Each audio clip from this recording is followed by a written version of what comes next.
करने के बाद भी नो रिप्लाईज। ऐसे कैसे जॉब मिलेगी यार? ये कौन है? But why do I even care? Must be someone unemployed doing time pass. पर ये रेफरल्स होता क्या है? अरे sounds interesting.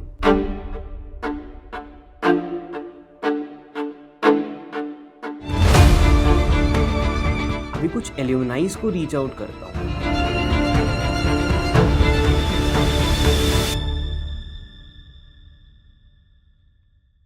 If you're watching this video, there's a good chance that you're in college. Or maybe you just graduated and you're feeling this quiet, unspoken panic. Everyone says networking is important, but I literally don't know anyone. You scroll through LinkedIn, you see people landing jobs at Google, McKinsey, Amazon. They've got clean profile pictures, polished bios, and something called connections. And you're sitting there thinking, cool, but where do you start when you have zero? This video is for that exact moment because I've been there too. When I was in college, I did not know anyone in tech. My family did not work in the corporate world. My resume wasn't impressive. And I thought maybe if I just applied to enough jobs online, I'd eventually get through. So I applied to 87 companies. Want to guess how many replied? One. And even that was an automated rejection. That's when I realized something. You don't get a job by being the smartest. You get a job by being known. And once I started learning how to genuinely build relationships, even without experience, everything changed. In the next 30 minutes, I am going to show you exactly how to do it. Let's go. Let's start with the reality no one tells students. A report by JobVite found that referrals account for 40% of all hires, even though they make up just 7% of applicants. LinkedIn claims that over 85% of jobs are filled through networking. Let that sink in. Most jobs don't get posted. They are shared internally, filled by someone's cousin, ex-intern, coffee buddy, someone in the circle. So if you're spending hours perfecting your resume, applying on company websites and waiting, you are playing the wrong game. Because the people who get hired first, they don't apply, they get referred. Which brings us to your unfair advantage. You don't need 100 connections. You just need the right 5 built the right way. And that's what this video is all about. Most people hate networking because they think it means being fake, sending desperate cold DMs, asking for favors from strangers. Let's be clear, that's not what we are doing. Networking is not asking for a job. It's building context before an opportunity even opens. It's playing the long game. So that when a position does show up, you're not a stranger. You're already known. And here's the kicker. You don't need to be an extrovert. You don't need to go to 10 events a week. You don't even need to be great at small talk. You just need a system and some effort. Here's that system. This is the same approach I used to land my first job before graduation without fancy connections. Let's break it down. Phase 1, discovery and targeting. Who should you reach out to? Let's say you want to work in product management. You're not going to message the global VP of Google on day 1. Instead, start with alumni from your university. Use LinkedIn's alumni filter. It's a gold mine. Young professionals who graduated 2 to 5 years ago, they still remember the struggle. People in roles you want to be in at companies you admire. Title does not matter. Relevance does. Make a simple tracker, use Notion, Google Sheets, whatever works. Columns like name, role, company, contacted, last interaction, notes. Aim for a list of 40 to 50 people. Even if only 25% reply, you've got 10 meaningful conversations. Phase 2. First contact, the message that gets replies. Here's where most people mess up. They write novels, they beg, they talk only about themselves. Don't do that. Here's a cold message that works. Hey Raj, I'm a final year student at CBS exploring roles in consulting. I came across your journey from CBS to Bain. It really stood out. If you're open to it, I'd love to ask you 2 quick questions about your transition. Totally okay if you're busy, and I promise to keep it short. This works for a few reasons. It's specific and personal. You're not asking for a job. It's low pressure. You're flattering them genuinely. Most people want to help students. They just need to be asked well. If they reply, great, you've opened the door. If not, follow up once a week later. Don't take silence personally, everyone's busy, keep it moving. Phase 3. The coffee chat that changes everything. Let's say they say yes. Now what? First of all, Don't call it a formal call with Raj. Call it a quick 15-minute call or casual Zoom catch-up. People are more likely to accept when it feels light. Here's your prep. Questions to ask. What's one thing you wish you knew before joining this company? How did you prepare for your interviews? What surprised you the most about your job? If you were graduating now, what would you do differently? Please avoid basic questions like what do you do? You can Google that. What to say about yourself? Keep it brief, 1 to 2 minutes max. Something like, I'm in my final year studying BMS, exploring consulting roles, and right now I'm just trying to learn from people who've made the jump. Eventually, I'd love to work on a project, but still figuring things out. That's it. Humble, honest, curious. Now, how to end the call? This one line is your magic bullet. Is there anyone else you think I should speak to? This turns every call into 2 more. And if you do this with 10 people, that's how you organically build a network, not a collection of contacts. Phase 4, the follow-up that makes you unforgettable. So you've had the call, they were nice, you learned stuff, you hang up. Now what? Here's where most people lose the compounding. They never follow up, they move on. And the person forgets them within 48 hours. But here's a secret about humans. We remember those we invest in.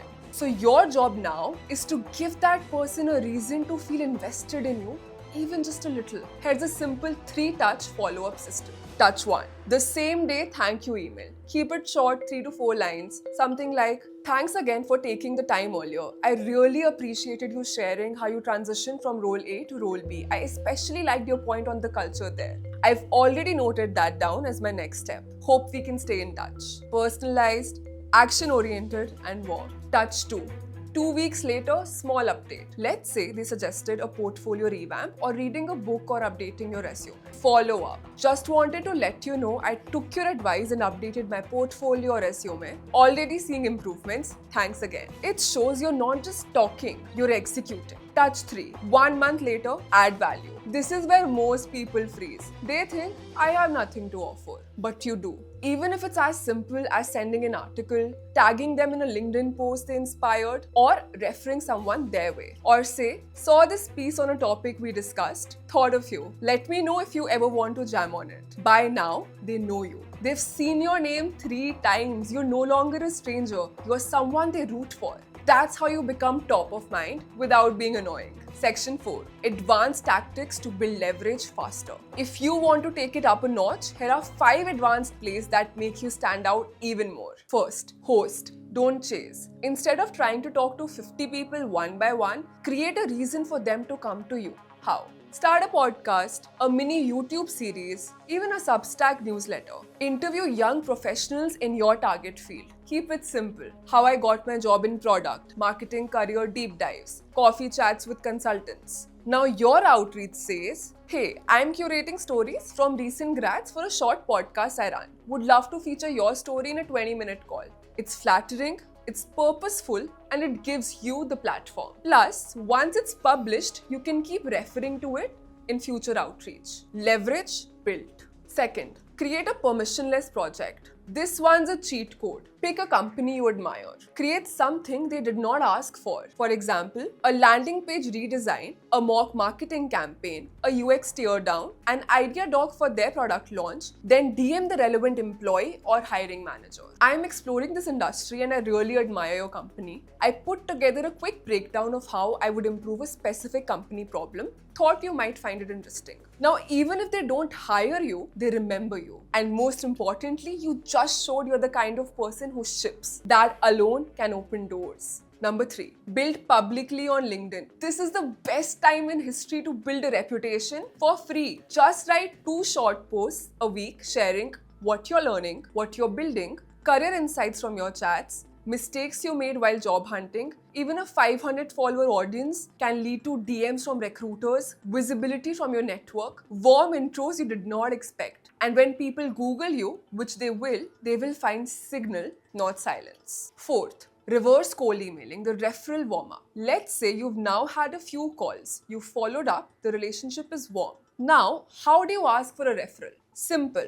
You don't say, can you refer me? You say, hey, I noticed your company is hiring for this role. I've been working towards something like that, and your advice has been super helpful in shaping my prep. Would you feel comfortable referring me? Totally understand if not. You gave them context, clarity, and easy opt out. This is low pressure, professional, and most importantly, fair. If you've built trust, 80% will say yes. Fifth, turn coffee chats into a community. Okay, here's a wild idea. After your first 10-15 chats, start a small WhatsApp or Slack group. Call it Aspiring Designers 2025, Students into Sustainability Careers, Product Hunt for Grads. Invite some of the folks you connected with. It gives them community, it gives you social proof. And now every time they hear of a job, you are right there. You went from one-on-one networking to ecosystem building. That's what the pros do. Section 5. Real story. From nobody to interview in 3 messages. Let me tell you about a student I mentored last year. Let's call her Ria.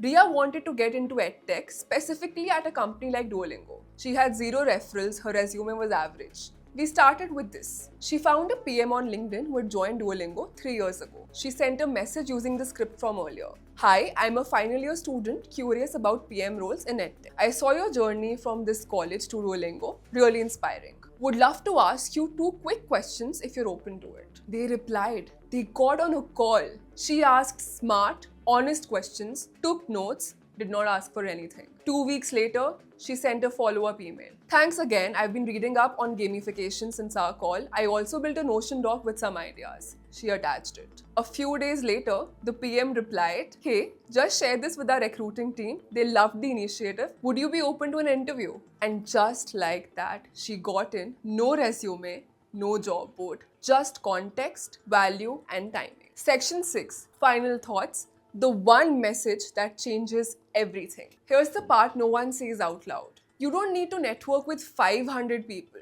You just need 5 people who genuinely believe in you. And the crazy thing, those people are already out there. They are just one message away. So here's your action step. Tonight, open LinkedIn. Send one message. Not to ask for a job, not to beg, just to ask someone how they did it. One message, one call, one warm intro. That's the path, that's the playbook. Because the truth is, every career-changing job offer lives in someone else's inbox. All you have to do is send.